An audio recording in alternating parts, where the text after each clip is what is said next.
Hello and congratulations on getting access to this video course on how to optimize your videos before making your YouTube videos live. So this is video number 1, which is the introduction to YouTube search engine optimization. So I want to first start out by saying the goal is to focus on doing the right amount of keyword research and video file automation before actually uploading any of it to YouTube. So essentially this is all about what most people forget about doing before making their YouTube video live. Because if you think about it, most people think about, okay, what do I do after I upload this video? They don't really think about what they have to do before making it live. So this is not about what you can do afterwards, as that is a totally different focus, but rather before. So besides simple optimization, you really need to know that YouTube ranks the videos that people watch the longest. Meaning, let's say for example that we have a 10-minute video. YouTube looks at that video. They look, yes, at the likes, dislikes, and comments, but they also look at, okay, do people actually watch most of this video? And based on, let's say, 1,000 views, how many of those 1,000 views actually watched either 50% or 100%, or how many minutes total? 1,000 times how many minutes was watched. So they really look at how long people watch the videos as a whole. Meaning the more viewers and the longer that they watch, that will get you ranked up further and further up. So instead of focusing on, spammy tactics, tons of backlinks, and all of that, our goal here is to really focus on the user experience. So what I want to do now is give you a quick overview of what's inside this video course. This is, of course, video number 1.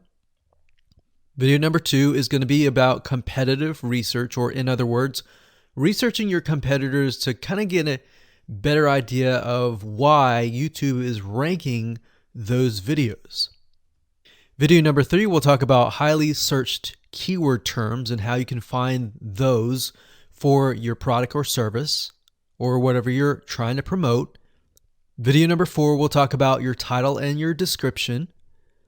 Video number 5, we'll talk about video file optimization. So we're going to optimize the actual file because each file has essentially information in it. And of course, video number 6, we'll talk about why your thumbnail is important and how to make it professional and good looking.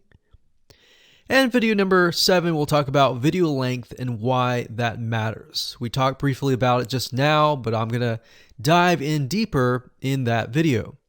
And of course, last but not least, I'm going to give you a secret tip on how to outrank your competitors in video number 8. So before we get started, I want to talk about what you need to have in hand. You're definitely going to need your product or service and an idea of the niche that you're targeting. You also need to have a video that is ready to be uploaded. And with that said, let's move on to video number 2. Hello and welcome back. This is video number 2. So let's talk about competitive research. You see, the best way to understand how you can rank better is to know what is already ranking in your niche or your market. So what we want to do here is we want to analyze the videos that are on the top. And I want you to specifically look at what titles, what descriptions are they using, and what thumbnails are they using that are eye-catching. And what is the user experience like when you click through those videos? So let's go ahead and do some competitive research.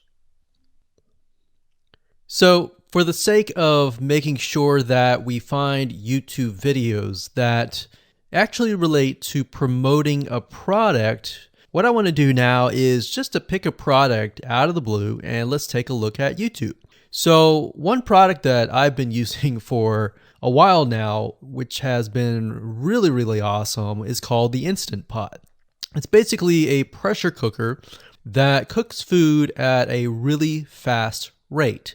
So what we're going to do is we're going to hop on over to youtube.com and we're going to type in Instant Pot and see what we get.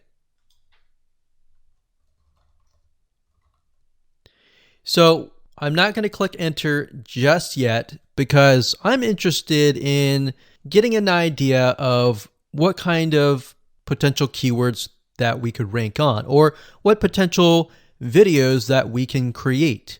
And we'll talk more about this in the next video. But for now, let's just do some basic keyword brainstorming and then, of course, do some competitive research. So Instant Pot, we got Instant Pot recipes, we got Instant Pot ribs, Instant Pot roast. So let's just click here and see what we get. Now we can see how to use Instant Pot has 316,000 views right here. Instant Pot chicken, top 6 easiest things to cook in your Instant Pot. Perfect for beginners. All right. So let's just take a look at the top 3. So let's go ahead and open those up. And let's analyze them. So the first one is this one here. And let's pause the video. We'll skip the ad. All right.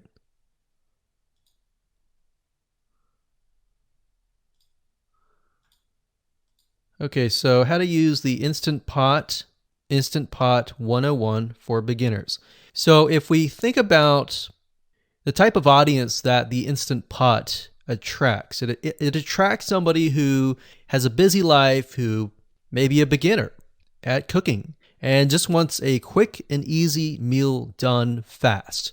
So we can see that. So one thing that I like to do is I like to copy the titles to Notepad. Just kind of get an idea of what we're dealing with. So that's the title. Looks like she's promoting an Amazon affiliate link. We can see that here, Amazon.to. We've got Instant Pot hacks, Instant Pot yogurt, and all that. So what she's doing, it's very funny, but she may not realize she's doing this, but what she's using is a method called siloing.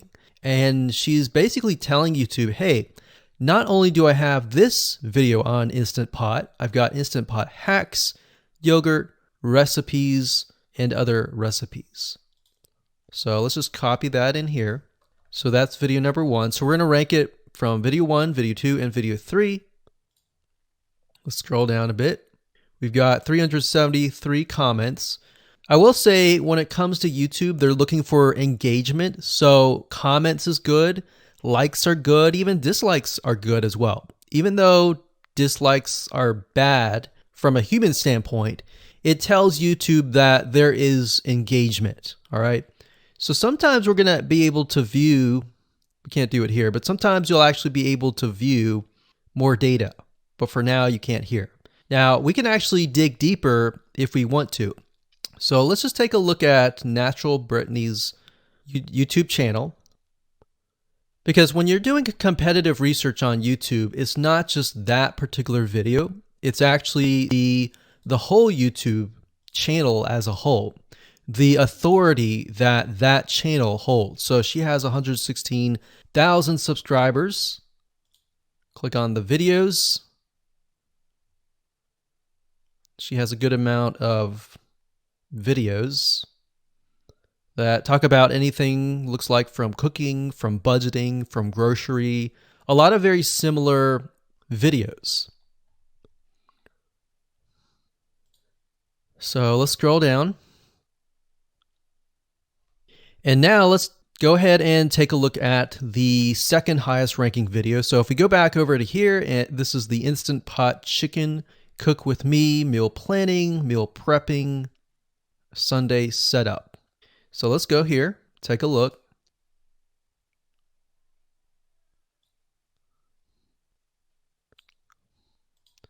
Okay, let's see here. So it's a 20-minute video, all right? And it has 658 likes, 5,000 views. If we take a look at this video here, this has 320,000 views and 7,000 likes. Now, notice how it says 13 minutes here, and notice how it says 20 minutes here. We'll go back to this later on. All right, so we'll talk more about why a certain amount of time of your video is important, why the timing is important. And why is it that this lady has only 5,000 views, whereas the other lady has 300,000, and this lady is ranked right below that lady? All right, so why is that important? And why does that correlate to the time? So we'll talk more about that later on. But for now, let's just do competitive research. We're not trying to figure things out right now, and go from there. So if we take a look at the description, it says cook with me as I try a new recipe with Instant Pot. So the description contains the keyword. Sunday setup. Looks like she's got some Amazon links. And if we think about Instant Pot, who could it be targeting? All right, so this lady calls out people who are trying to prep on Sunday. So if we can get an idea of who it's targeting mothers, it's targeting people who are busy, who maybe only have time on Sundays to set things up. And chicken is a common thing, so maybe she's getting a lot of clicks. We don't know exactly, but we know that the headline and the description work together and getting clicks. All right, back over here, this is the third one. So let's take a look at this one. So this one is 8 minutes, but it has a lot more views than those other two videos, but it's shorter. It's shorter, but it has longer amount of views and it's third. It's got 11,000 likes and 633 dislikes. If we scroll down, we can see that it has more comments than the first one. So why is it that the first one is number one and this one is the third one and it has more views and more comments?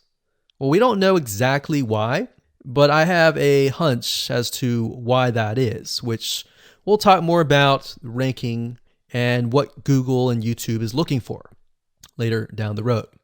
So that's that. Let's just copy that title.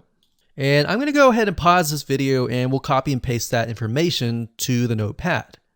Okay, so I went ahead and copy and paste the information. So this is video 1, this is video 2, and this is video 3 down below. So let me make this bigger. So we have this information. So as we're kind of analyzing the competitor, we want to save this for later, but can you kind of see a similarity here? So this is calling out the target audience. This is calling out the people who are busy, essentially. And top 6 ways, top X ways, top certain number ways is always a good title. So perfect for beginners. So if you can imagine, we already see that this title has beginners. This one's calling out perfect for beginners. And this one essentially is calling out people who are busy. So it's a target audience. So that's key. So having this in hand gives you a better idea on what potential titles and descriptions that you can have. Now, you can do some deeper dive competitive research using specific tools. And one specific tool is called SocialBlade. So that's socialblade.com, as you can see here. And I like to use this to kind of get a better idea of the YouTube channel as a whole.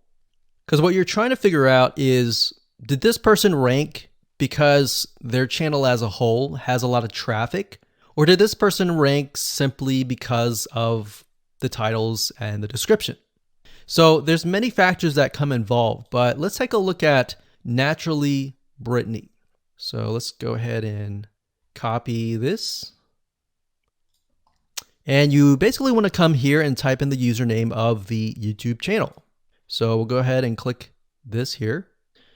Okay, so we can see here that this is Naturally Brittany, 116,000 subscribers. She's got 19 million video views. So that kind of gives us an idea of how easy it is to break through. Is it easy? Is it going to take a little bit work or what? So let's just go ahead and open her up, and let's do the same thing with the other videos. So this one is marriage and motherhood. We got that here. So she has 7 million video views. So it's about half of what we saw earlier. And this one is called Six Sisters Stuff. And this one has about 9 million video views.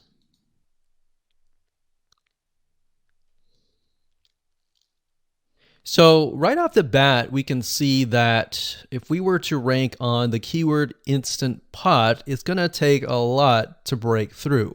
But the way we can break through is by using essentially subcategories of that keyword. So Instant Pot recipes or Instant Pot chicken recipe, stuff like that. So we can see that each one of these has about 100 to 200,000 subscribers. So you're going to have to be competing against that. Now, obviously, if you have a good size YouTube channel, that will usually mean that you can break through fairly easily. But if you're just starting out, then breaking through on that keyword is going to be a little bit more difficult. So the next question is, what keywords should you use? And we'll discuss that in the next video.